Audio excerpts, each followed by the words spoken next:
ધર્મગ્રંથો એમ કહે છે કે પીળો રંગ લોભનો રંગ પીળો છે.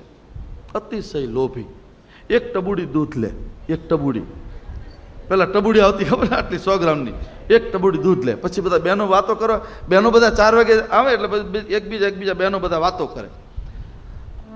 એક ટબુડી દૂધ લઈએ, આખું ઘર વાળું કરીએ, પછી સુતા પહેલા તમારા ભાઈને 2 વખત ચા પીવી પડે. લ્યો 2 વખત ચા કરે અને એમાં જે વધે એમાં પછી મેળવણ નાખીને મેળવીએ. સવારમાં છાશ ફેરવીએ, આડોશી પાડોશીને છાશ આપીએ અને એમાં જો છોકરું ઠેબુ મારે તો રેલમ છેલમ, આખા ઘરમાં રેલમ, એક ટબુડી દૂધમાં. અતિશય લોભ, અતિશય લોભ એ પાપનું મૂળ છે, યાદ રાખજો. અતિશય લોભ. જરૂરી એટલો લોભ કરો. મારા યુવાન ભાઈ બહેનોને સમજાવું, તમારા ઘરની જે પરિસ્થિતિ હોય પરિસ્થિતિ પ્રમાણે જીવો એ લોભ નથી.